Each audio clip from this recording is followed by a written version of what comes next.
Nestled in a secluded valley on the Wiltshire-Somerset border in southwest England, Iford Manor boasts one of Britain's most beautiful historic gardens. During my visit, I'll be in deep water with the head gardener, Troy. Is there a snake in here? Yeah. What? What? Getting artistic in the kitchen with head chef, Jack. Look at that. And enjoying the glorious British summer weather with William. I'm coming back! This is crazy!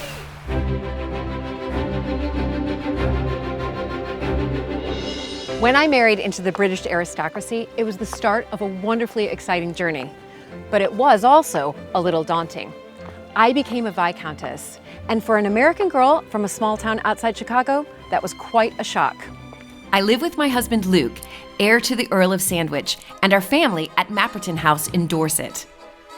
Living in a place like this is a joy, but also a challenge. And every day we're aware that we're preserving a very special part of Britain's heritage.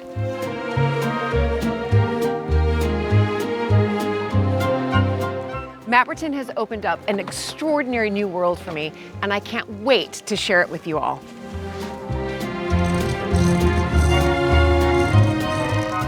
So if you love castles and manors and stately homes as much as I do, please join this American Viscountess as I journey into the British countryside in search of some of Britain's finest historic houses.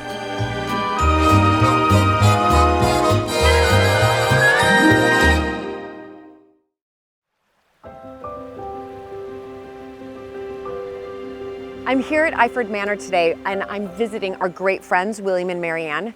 I've been to the house before, but I've never properly explored the gardens. So that is what I'm about to do.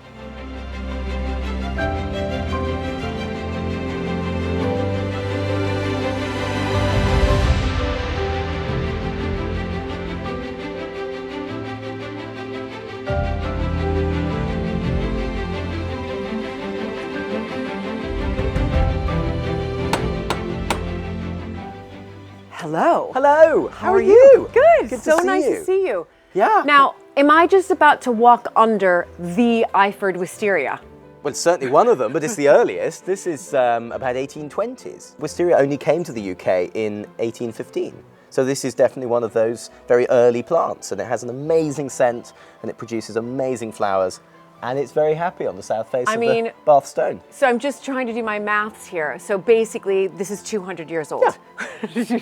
You know, the American in me, I need to date everything. I need to find out if it's older than my country or not. I mean, but 200 years old, incredible. It's an awesome plant. All right, anyway, I'm gonna remember this moment. let's go get you a coffee. Okay, great.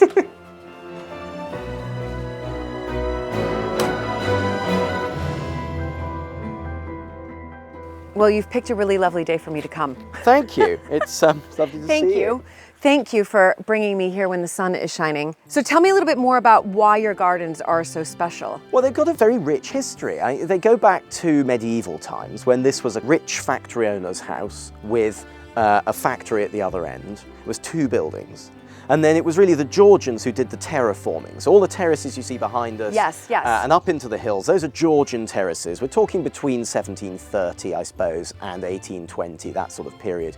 And the Georgians were the great builders, weren't they? They didn't think twice about just cutting in and building something new.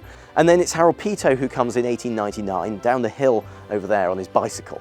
And he's looking for somewhere to settle down, looking for the perfect house. And here he finds this jewel of a little sort of smart Georgian villa at the bottom of a steeply wooded hill facing south and with a little stream, a river in front. And I think when you look out that way, you kind of sense maybe he felt he was on the north shore of Lake Como. Absolutely. Or maybe Lake Garda, You're or right. somewhere like that. Yes, You know, he was in the sort of Villa Bellagio, looking out over his beautiful glistening lakeside, but crucially setting it in England, his beloved England, because he was an Edwardian Englishman. So he's really the creator of these gardens. He's the augmenter. Right, he's the augmenter. He takes a Georgian garden and plays with it and turns it into something else. He's not a capability Brown sweeping everything away to create something new. He is somebody who augments, who builds another layer of history for another one to come on top of him, that's us, and another one on top of us. And it's that extraordinary rich sort of sandwich, I suppose you would say. Well, I like that word. Of course you do. But you know, that extraordinary sandwich, the filling is getting bigger, and I suppose the failure is when you're the one who puts the top on the sandwich. Yeah. Because you're not continuing. You're not continuing. You're wrapping it up. Yep, exactly. Well, my husband wanted me to mention to you that we do have a connection, and I don't know if you're aware of this. I'm not. But my father-in-law, Sandwich, Yes. speaking of Sandwich, so the 11th Earl of Sandwich, my father-in-law's mother was Rosemary Peto. How extraordinary. Yeah, so her great uncle was Harold.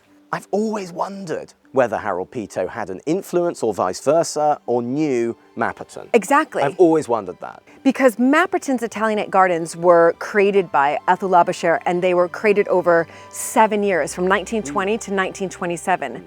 So Harold Peto was still around, He right? was definitely around. He died in 1933. He would have been, I would think by that stage in his career, advising. Yes. Rather than doing. He was in his 60s and early 70s.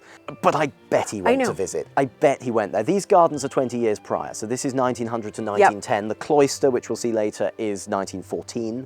Right. Pretending to be 12, 15, because nothing you see in this garden is quite as it seems. Don't trust anything. Don't trust anything. That's my best piece of advice for this garden. The gardens at Iford may largely be the brainchild of one man, but it's William's parents, Elizabeth and John Cartwright Hignett, who have lovingly kept Harold Peto's vision alive for the past 50 years.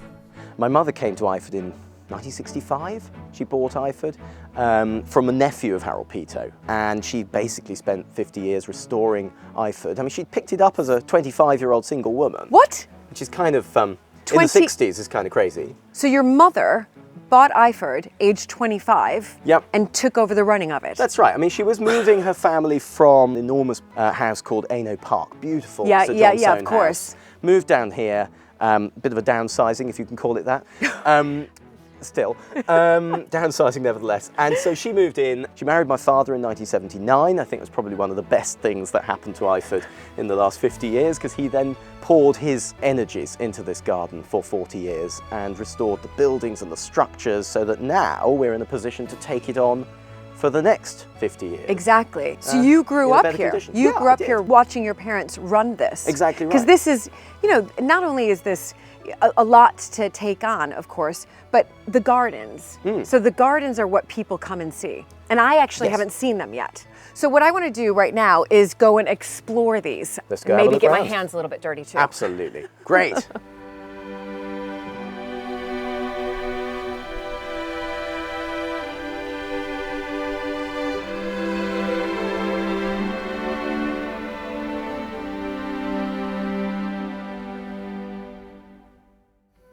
Harold Peto called these gardens paradise, and I can see why.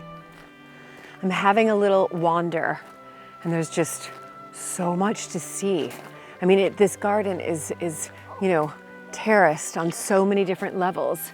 And when you go from one level to the next, it completely changes. The gardens are planted over 2.5 acres and are tended by a team of gardeners and volunteers who keep them in full bloom.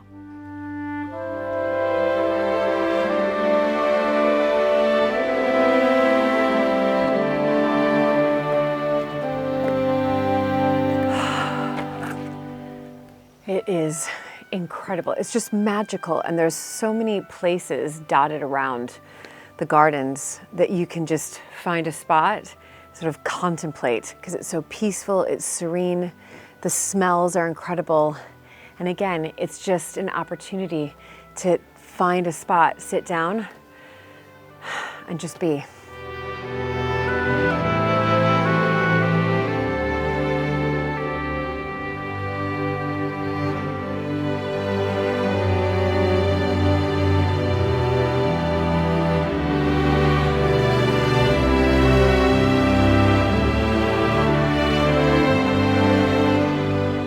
I'm heading up to see Troy, the head gardener. Troy is obviously an expert here at Iford.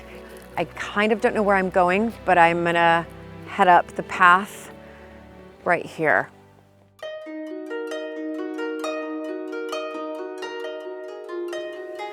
Hi. Hello. Oh my goodness. I found you. Yes. I'm now in the Japanese garden, is that right? Japanese or oriental garden? Or oriental. There's so many different layers of this garden. I mean, and I don't just mean by the way that it's built up. There are so many different sort of compartments, I guess, if you like. What I find fascinating here is you literally walk 6 yards behind you and you've travelled like 6,000 miles to Europe. That's like the Roman Appian way, and here we are in Japan. Right, that's where I just was. So why is it that there are so many, what was it with Harold Pito? He purposely did this to create these sort of different elements throughout. Yeah. It was a genius, I think, because there's these moments, but he doesn't try to separate them. They're very much linked, but it feels still effortless. It doesn't feel awkward moving from one space to the other. No. I don't know how he manages to achieve that, because it's one of the most difficult aspects of garden design, if you like, the transitions. But I mean, he went to all these places, so he travelled to Japan, I think in about 1895, very early on, really. He spent a few weeks there and brought back, obviously, the ideas and some of the things that he saw there. Right, so this is kind of like a little grand tour. Do you know what I mean? Absolutely. That's what it kind of feels like when I walk around.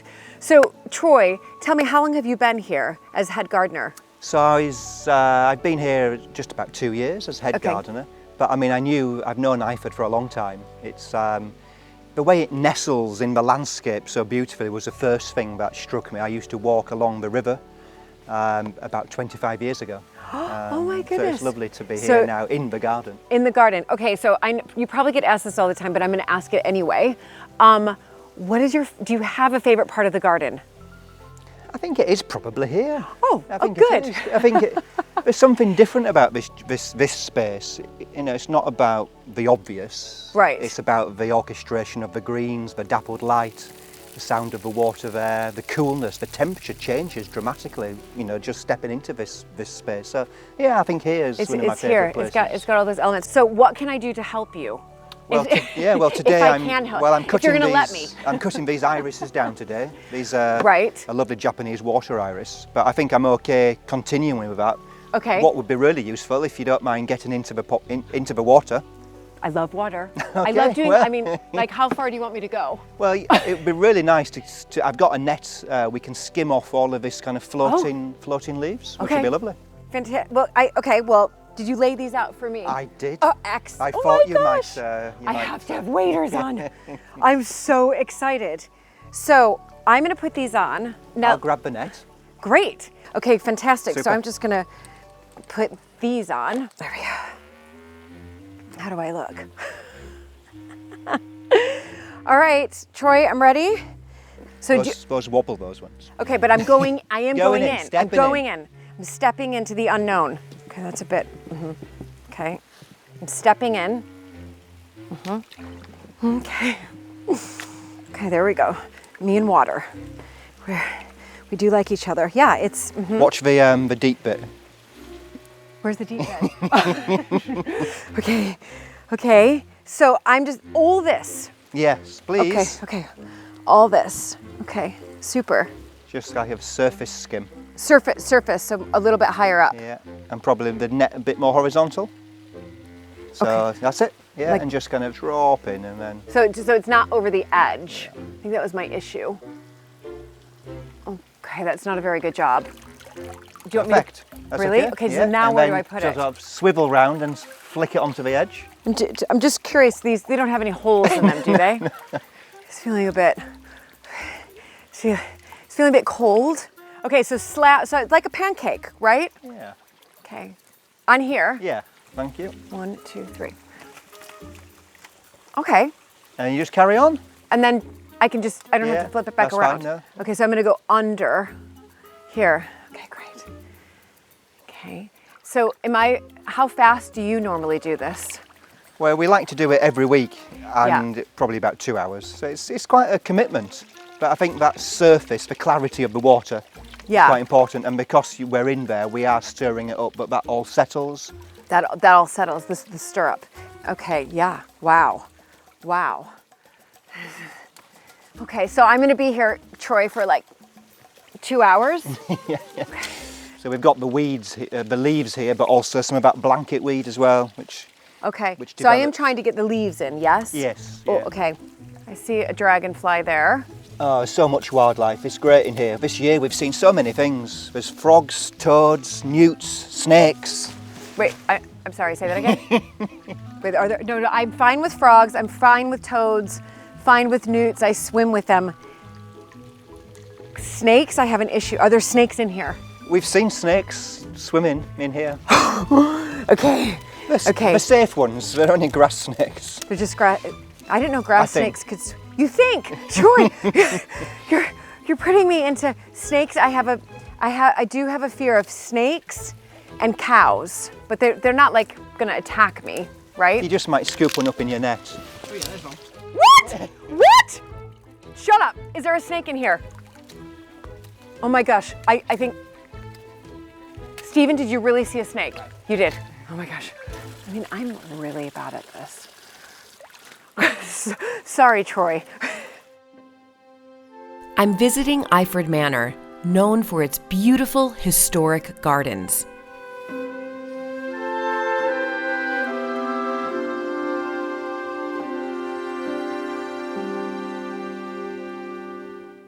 I'm meeting head gardener Troy Scott Smith and lending a helping hand in the Japanese garden.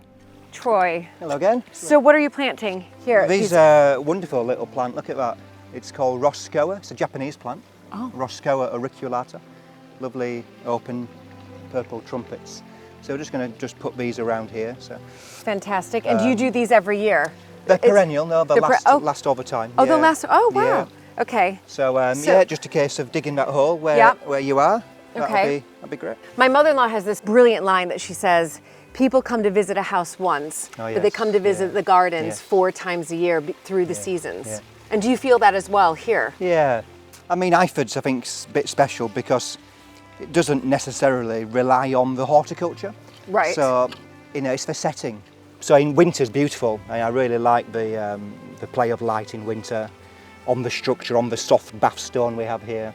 And then in spring and summer, of course, you get all the loveliness from the blossom. So, Yeah. I mean, you love winter, and then as spring arrives, you love spring, and then summer, and that's true. you love summer. This is the draw. People come to Iford for the gardens. And you as head gardener, why do you think that is? It has got something unique, I think. But I think it is that sense of arrival. When you arrive, it's unexpected. You come down these steep-sided valleys. It's nestled in the valley floor, the river, fast-flowing river running just by its doorstep. And I think all that adds to that somehow the drama.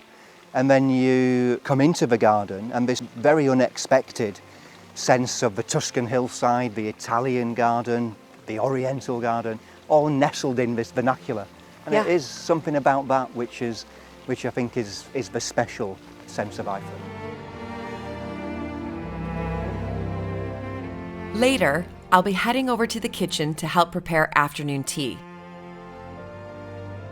But first, I need to pick some rather special flowers, which apparently are tasty too.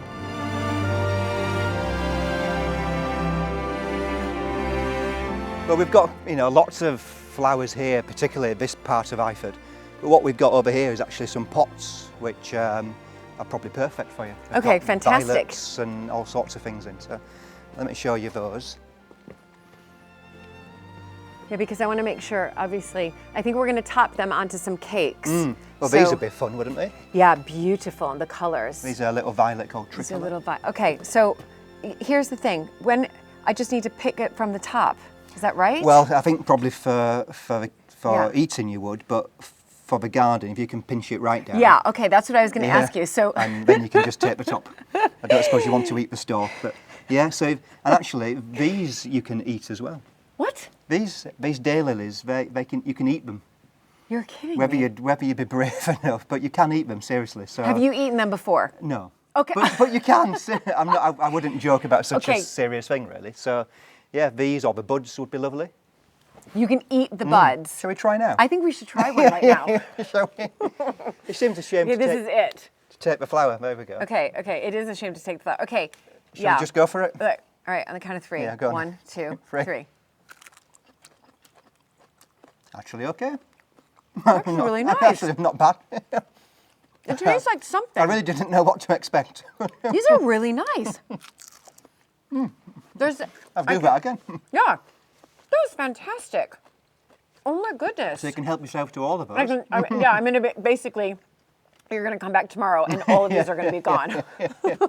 I'll leave you to it then. Okay, great. Thanks, Troy, That's okay. so much. See you again. Thank you so much. Oh my gosh, that was delicious. I might have to have another one. Yeah, he's gone. Okay, I'll pick like this really small one here so it goes unnoticed. It's actually really delicious. I have to get that, if there's a flavor that's coming through and I can't quite get it, it'll come to me later. Right now, I've got to pick. So see, that's why I asked that question to Troy. Like, so I knew that obviously edible flowers, it's just the flower. But see, from a gardener's point of view, he was like, no, you've got to pick it from, you know, the stem all the way down so that you don't ruin the plant. Right, I think this will be enough for the kitchen. Also, just remember that you need to be with somebody who knows about what flowering plants are edible. So I trusted Troy, he's a head gardener, he's an expert, and he knows what's edible. Definitely don't just pick up a flower and eat it. Know for sure if it's edible.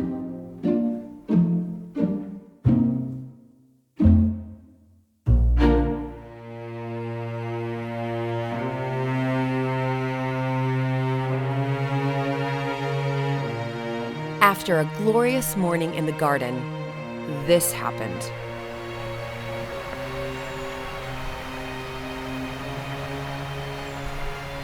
Traditional British summer weather made a dramatic appearance. And so it rained. And rained. Okay, are we gonna go for it? Are we gonna go? No. Are you really? Oh, come on. You're gonna give Come me on, a tour it of the dries garden off when in you get this? home. It dries What? off when you get home. I'm coming back! This is crazy! Get back! Get back! Oh my god. Okay, so that was a good garden tour, so I'm glad you enjoyed that. Oh my goodness. Armed with William's meteorological optimism, as well as umbrellas, we set off. Okay, right, now in the context of English weather, this is not raining. Okay, but Okay? it is raining. It is not raining. William, it's raining. Imagine, it is not raining. Imagine the azure sky that Mr. Pito saw when he arrived at Iford. It is. It is not raining. Come on, you've got a brolly. Wait, so Let's go. I'm not gonna. You don't want me to put this up? I'm not wearing. Okay. All right. All right. Oh my goodness. Wellington boots are all you need. And you oh, here's Busy. Look, has she got an umbrella? No. She has no umbrella. She doesn't. Lovely Georgian terraces, upgraded by Harold Pito. So they were Georgian because they needed a garden for recreation. Right. Invite the rector around, get your friends round, you know, the rest of it. And they wanted to show off the valley. And they wanted to show. But then. Because they're all about showing off. But the you're Georgians. right, absolutely. So then here is this lovely conservatory terrace where they are integrating the conservatory of the house with the Yes. garden. Very much Yes. a grand tour idea. Look at Busy right here. Yeah, she's- So she is happily. Well, it's sort her of garden, just, right? Yeah, I it's mean, her garden. So right? all these little terraces constricting our space, giving us a shooting glance, and then up to the main garden above, through this set of steps. And then at the top, you come through this arch, Yes. and you see this a cathedral of space above, this amazing plane tree. I mean, look up there, isn't that spectacular? Yeah, that- 1779 that was planted to commemorate Our independence, nearly. the birth of Thomas Gaisford. But nevertheless, It's close, 1776. perfectly reasonable I'll take guess. it.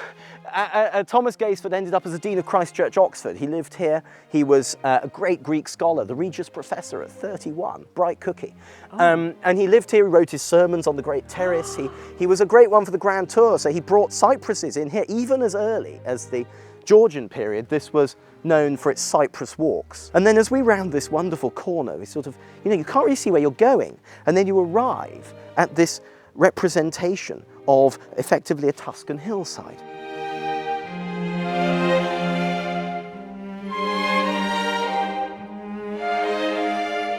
So here, if you look up, you've got this wonderful tree form of juniper, the cypresses, you've got rosemaries, old rosemaries with their woody stems, really redolent of trips to the Mediterranean. And the thing about this garden is that it is essentially a series of memories, but they're not Mr. Pito's memories, although they were. They're actually your memories, they're my memories. They're things which trigger a memory in us. And we go, oh, that's a bit like when I went to insert holiday that you had when you were 9 or whatever. And that's the point of these fragments of masonry.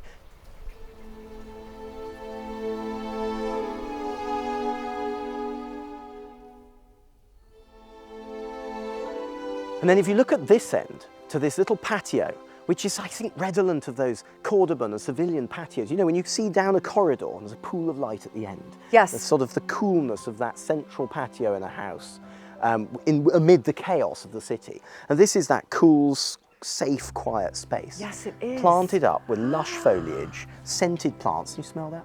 I absolutely. Well, what am I smelling here? Am I smelling Tuscany? You're smelling, I suppose, the south of Spain, Tuscany, sages, you've got geraniums, you've got all of those lovely scented plants, and crucially, the sound of water, which leads you on. You hear it before you see it. It draws you through a garden, and that's the genius of Pito, to place water in places that makes you want to find out where it came from. Where it came from. I love his little fern too. Wonderful. The fern is fantastic. It's like a hairstyle. Yeah, it is. It is. A little bit Medusa. Yeah, a little bit, maybe. Yeah, maybe. love It's better that. when it's earlier, it's just coming out. So essentially, Pito is creating a garden, an international garden, but he's not doing it in the sense that here's the French bit, here's the Italian Renaissance bit, here's the Roman bit. Here he's intermingling everything. If you drew a Venn diagram of all of the world's cultures, all of the kind of the bits that they all thought were beautiful, this is the intersection of that beauty. How wonderful. And then you come into this little pool with a little garden, perhaps Pompeian, the sort of thing you see at the back of a house in Pompeii. Absolutely. Yes. A little bit of water. Kick the kids out, go and play Ludo or whatever they played, abacus at the back of their house in Pompeii. And so this is, and now I'm just seeing, I mean, we've only been through just a fraction of the garden, but there is water everywhere. Yeah, absolutely. It's a crucial element of the garden because it really creates life in a garden space, doesn't it? That sound of water is constant, it's always there, it's ever moving, it creates a sense of energy. And as we look up, there's this little quirk here which I rather like. Pito hated asymmetry. He took the false wing off the manor because he didn't, you know, because the Georgians had, of course, had to have a symmetrical house, and Pito hated symmetry, so he takes the wing off. But here he has 15 of these beautiful terracotta tiles, and he places them 5, 6, and 4. I don't know a single designer who would ever do that. It shouldn't work, and yet it does. And what it does is it creates an ability for him to create an asymmetrical space beneath. You wouldn't know it, but the walls aren't square, nothing lines up, because nothing ever lines up at Iford. It's all a bit of a fudge. That's the key. And this is his magnificent terrace.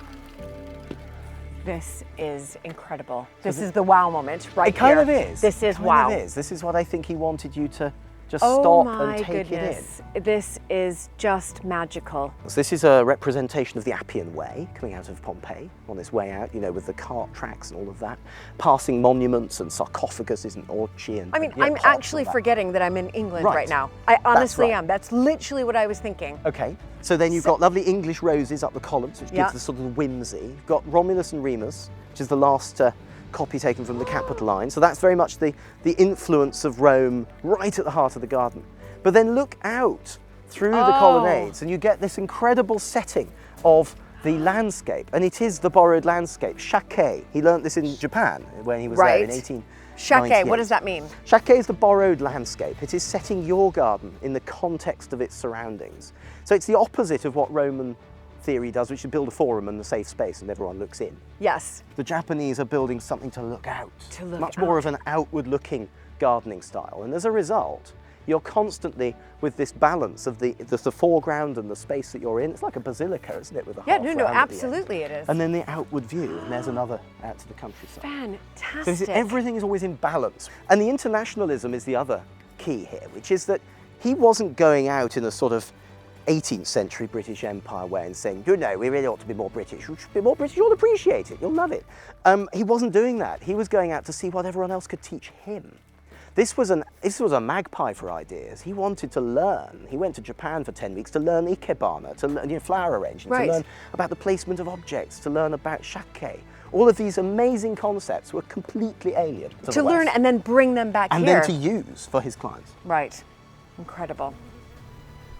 The love and respect which William and his family have for Harold Pito's vision here is so inspiring. And clear to see as we arrive at the Japanese garden, where thankfully the water has settled after my wading efforts.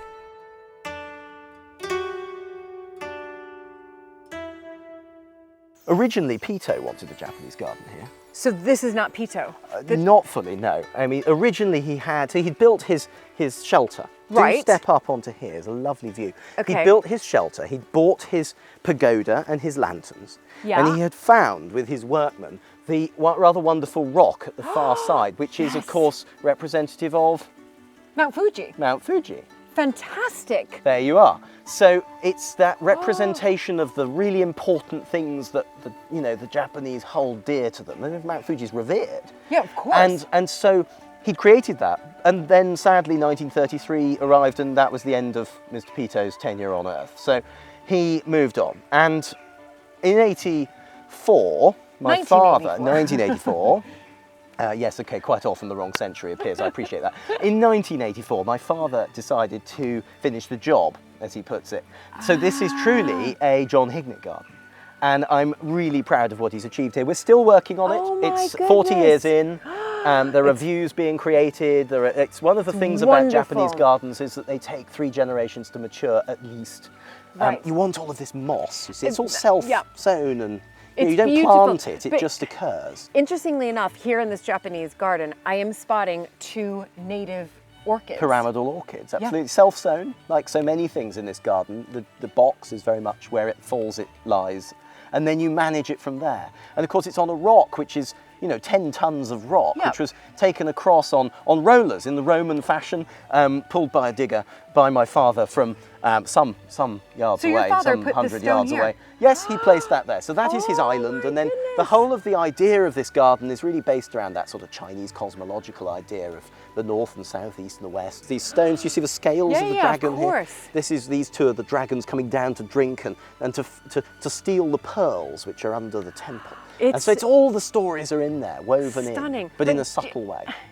Okay, it's just stunning and beautiful, but I have to say it's something about those 2 orchids there. I'm going to tell you what I'm thinking right now. Those are your parents, because they're English, right there. Well, here they they are, are. right at the Here you heart, are. the Englishness at the heart of the Japanese. The Japanese Isn't that lovely? garden, and they're your parents who really took this on. And still do, of course. Yeah, My father's of still course. driving his digger. Exactly. As his retirement project, as it was his profession. As a professional amateur gardener, as he calls himself. It's wonderful. It is lovely. And he's still here every evening, moving the rocks around, sorting things out, sort of working out which moss to leave and the rest of it. Of course, the thing about this garden is it's so different to everything else, isn't it? Yeah, It's cooler, it's damper, it it's a different definitely is. climate. And I think it's more peaceful in many ways. It's very peaceful.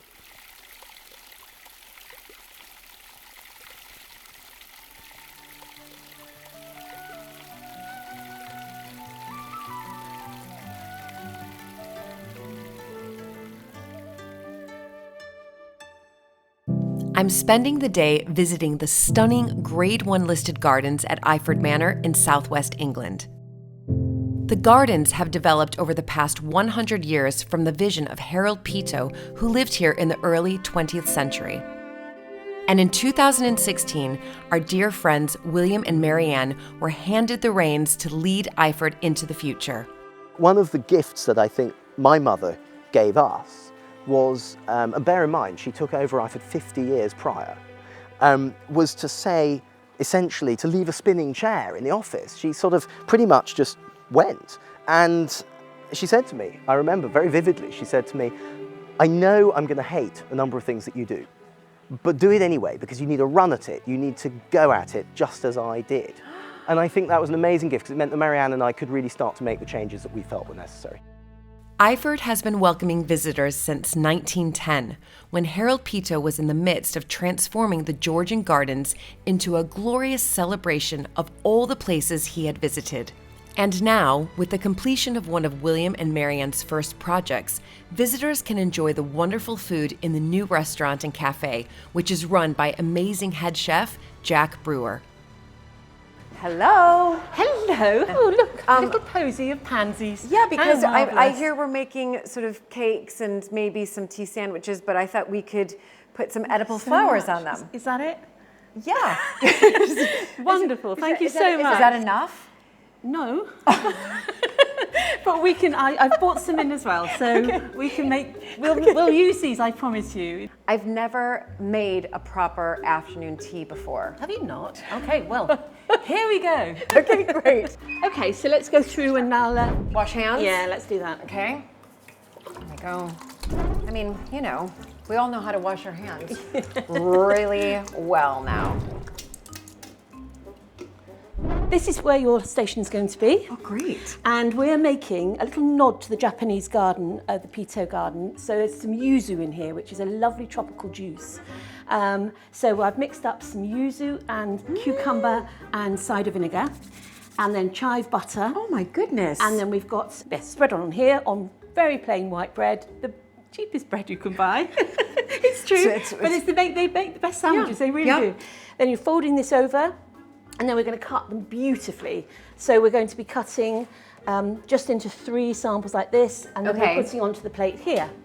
Okay? Right, okay. That's your brief. That's my brief. You're making one sandwich. This is like feeling. quite an extravagant Beautiful, aren't they? tea sandwich here. I can't wait to taste it. I'm gonna just tell William and Marianne that I made the whole thing. No, I'm just kidding. No. And then we'll dress them with edible flowers. So I'm gonna fold it over. Fold it over, and then you're cutting off the Okay. don't know whether our parents Okay. would be very happy with us doing this, cutting off the crusts. They're meant to be good for So you. all the crusts. All the crust, really neatly. And The whole thing about afternoon tea, in my opinion, is it's really precision. It's beautiful, beautiful food. Jack, I don't know if you know this, but the family that I married into actually invented the sandwich. they? Yeah. Yeah. So They'll be so proud of you today. Well, here's the thing. You'd think that I would know how to make tea sandwiches. Yeah. But the sandwich that the 4th Earl was, invented and it was named after him was actually, in one sense, roast beef between 2 pieces of bread, and it became the sandwich, the lunchtime sandwich that we all know. I see. Not this. No, this is something completely different. Yeah. And it is, and it's such a treat to go out for afternoon tea. Every American, I'm certain, that has visited, Britain has come here to have their afternoon tea. We just don't have the same wonderful, tradition. Top cutting Was there. that- Yeah, wonderful. Now turn it round again. Okay. Super. Yeah. And then cut it into 3, so you've got equal sizes. Okay, equal sizes. I mean, I have known chefs to measure. Oh their my sandwiches. goodness. I know. It's that much of an art. Okay. Skill. Okay. Yeah. Is that lovely. right? What do you think? That's good. We'll go with that. Perfect. Okay. All right. Yeah. So if you just kind of turn them up on their side so that so that you can actually see the Okay, filling. this one I have to just do quick. Yeah. Don't tell anybody. Okay. So turn them up like this. That's super. Oh my goodness. See I how didn't know beautiful that looks? Yep. I'm going to turn And then this you're just going to drape the tendrils, the little pea shoot tendrils, over. Oh my gosh. It's beautiful. Okay, I'm just making sure it's Yeah, that's top Okay. work. Absolutely wonderful. Well done. So this one's okay. Okay, there we Yeah, go. well done. Beautiful. Like this. Yes, well done. Oh Top my work. gosh. Well, I'm learning from the best. So that is Thank true. you. Right, now we're going to decorate some cakes. Okay, This let's is go exciting. with my This is with my edible with flowers. Your edible flowers. Let's do it. So here we are in the bakery now, and this is a chance to go crazy. I've made a clementine and almond syrup cake with its. So before it was ganached, I made like a drizzle for it. Right. Lemon and orange and sugar. Okay. Which, when the cake came out of the oven, I just washed it over, kept washing it over so it filtrated into the cake. So it's like, it makes it not heavy, it's a very light cake, but it makes it so delicious and moist. Okay, I'm just going to ask you this question because obviously I'm not a baker, I'm not a chef, but ganached. Great word, isn't it? I know. What does ganache mean? Ganache means, so you melt chocolate, dark cacao, and butter together. Then you add some honey and cognac in there. Cheeky. And then it gives it the most beautiful glaze, which is really lovely. Goodness. That's a ganache. So it's been ganached. Ganache? This has been ganached already for you, Julie. It's brilliant. It's my new favourite word. If we move to the flowers, so we have your lovely bunch. And this is where you knock yourself out. These are beautiful. They're gorgeous, aren't they? So we've got another little surprise, which we're going to be using, the pink palette, which I was talking to you about. How wonderful! Yes. How wonderful you match. Thank Great, you. isn't it? You knew. And then the orange is going to go beautifully with the cake here. So I think it's over to you. Okay, so I'm gonna pick. You want to get a little bit of kind of height in there and And facing out. exactly. That looks amazing. I've got some little nasturtium flowers, leaves that you could actually pop on if you So wanted to. would you put it on top? Do you see how I've just put it on top there? Yeah, Or no? I would. Yeah, no, definitely. That's too big. Anything goes. Anything goes. Okay, like that. I think that's stunning. Really? So I think you've done a fantastic job. Well, thank you. All right, what's up next? An angel cake. Oh my! Which is goodness. just the lightest thing we'll ever eat.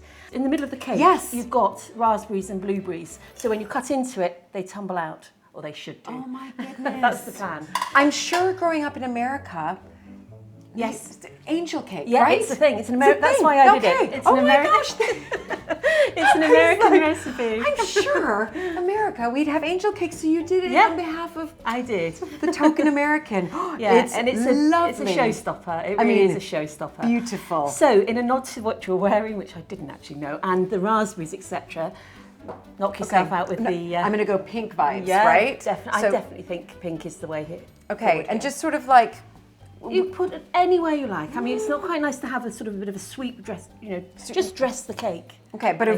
avoid the raspberries. Look, I really need like No, guidance you can, here. I mean, there are raspberries inside, so if you want to take them off, I just put them on Yeah, there. I love it. Love it. Okay, I'm gonna kind of like go like that, maybe. I don't know. Fix Beautiful. it. Jack, you need to fix what I'm, what I'm doing here. There we Look are. at that. I feel like this leaf. Yeah, it might. Yes. You see, what you can also do. Well, I just pick off the petals.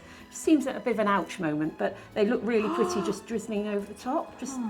I mean, beautiful. It's just beautiful. It's such a lovely colour anyway. It is You beautiful. could not have planned your outfit better as well. I'm I know. so darn I somehow impressed with that. knew. Look at this. There you go. Okay, there. You see, I think Now- that's a work of art. I do too.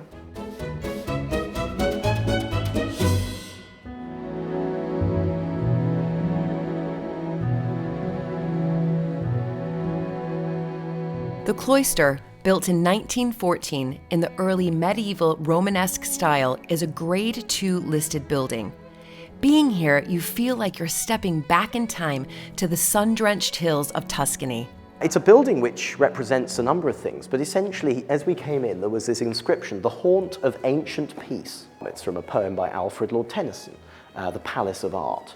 It's well worth a read. It's all about creating a space that's very sacred to you personally, and this is this sacred space for Harold Peto. He creates it and places in it his objects that he treasures the most, that mean the most to him, and also it creates a sense of peacefulness, ancient peace. Interesting set of words. It is interesting. Ancient peace is this idea that it's been here longer than we have, that we are just newcomers, that this is the standard status here is peacefulness.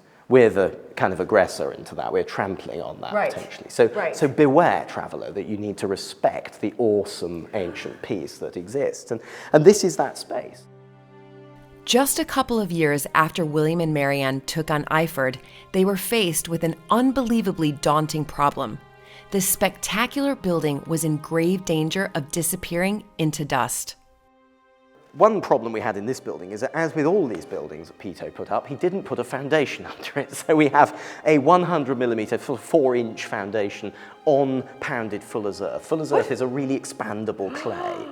So in the dry weather, we didn't have rain here for 6 months in 2018, so it collapsed the clay layer, and the building was nearly lost. Oh So- my goodness. So it was quite a challenge. We took out everything from this all the way round to the far corner over there, and it was quite a job. Everything. Yeah, pretty much. So everything below the arches. And it was pinned with steels to hold the roof up. Everything was taken away, numbered, stone by Yep, stone. yep. And then we dug down by hand, no machinery in here, of course, you can't get in. No, of course. And took out the fuller's earth, replaced it with a concrete foundation, built it back, numbered stones, replaced the columns in their right orientation, resized, etc. Oh my goodness. And then, of course, we took the scaffold away, and that was the terrifying moment. The engineer just came and did it on a Sunday evening without anyone knowing, actually.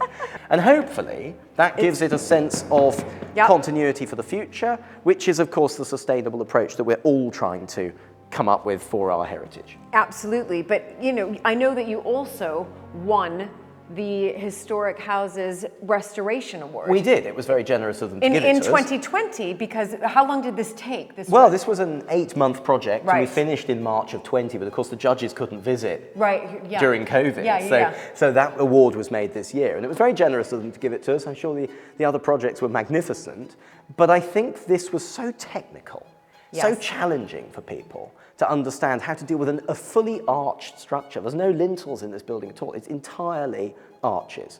So if you move something, everything else moves. And that was the great challenge. So I think the engineers should really get the credit for this, the workmen, the craftsmen. They always give the prize to the wrong people, don't they? You know, the guy just commissions the work. But ultimately, this is about the amazing work of the people who built it. Absolutely, and definitely well-deserved. I mean, absolutely, because you're right, it is that technical. It's not like anything's changed as far as the restoration, but we also have to remember that restoration doesn't just mean, you know, stripping things back, revealing something else. It means making sure that this stays standing for future generations. Absolutely, and that is the whole point of creating the restaurant, the cafe that you've seen when you were with Jack, of creating all of those spaces to create some sort of revenue that will enable the garden to survive long into the future. These places shouldn't be parasites of a community or the people who live in them. They should be living and breathing engaged with their community, and that's what we seek to do over the next 10, 20, 30 years, so that Horatio, hopefully, or his brother or sister or whatever, can want to inherit this and see it as a real positive benefit to their lives. And it seems like such a silly thing to say when you live in such a beautiful place, but actually you can wake up in the morning, you know this, you wake up in the morning and you think, oh, which tree's fallen over today? Or which leak. Right, which leak am I going to deal with today? Actually, it's about creating an environment where there is the funds available, where there are the funds available to fix the leaks, to sort the trees out, to make it sustainable for the long-term future. That's really the point of conservation heritage. Now, of course, you round the corner, and then suddenly you have this view to the valley beneath. And I think this is the reserved secret, right for the end of the visit, that Harold Peto wants you to see. Do you see the weir on the river? Yeah, absolutely. It's the source, I think, of that ancient peace, that sense that this has been continuously flowing. It's never quiet in the Iford Valley. No. You always hear this white noise. And white noise attenuates other things in the distance. It makes things calmer. You know, you put white noise to get your kids to sleep. Yeah, right? no, absolutely. So it's all of that, and it's that sense of positive energy of the movement of water. And I think that's at the heart of what the ancient peace is. Absolutely. Wonderful. How spectacular. And now it's time for tea.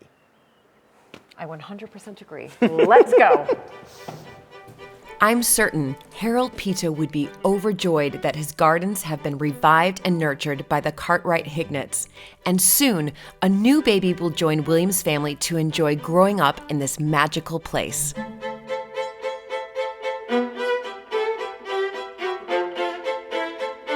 We've got the whole family here.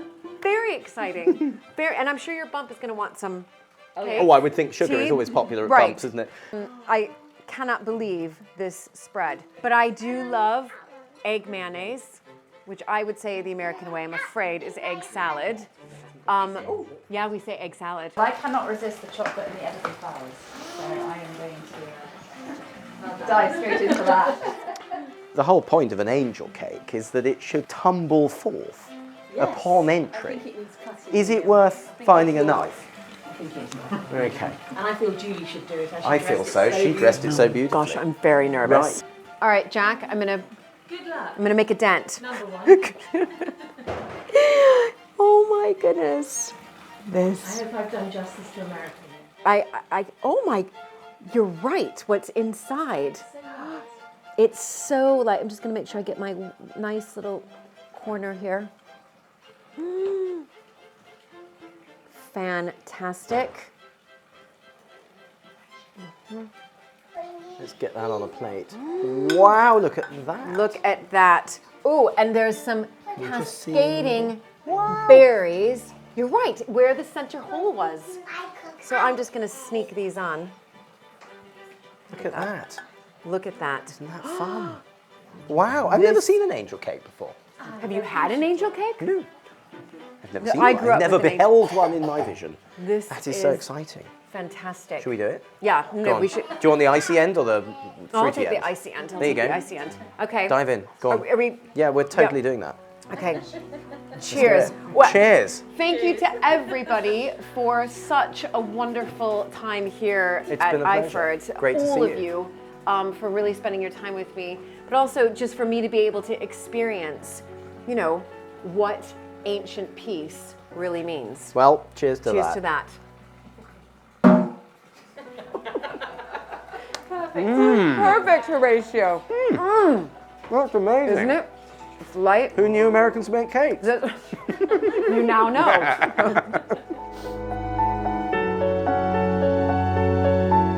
The most brilliant day out here at Iford Manor and Gardens. I mean, it's more than I could have ever expected. So I've come here really to visit the gardens and of course meet this one too. So sweet. And to visit the gardens, but I learned so much more. Not just about how special these gardens were, but really what they meant to Harold Peto, who of course designed them and really put such incredible thought into making sure that the synergies around the world were brought together. But of course, with Jack learning how to make the perfect tea sandwiches and Troy guiding me in the Japanese garden. So it's just been a wonderful, incredible day out. The architecture, the landscape, but of course, the ancient piece.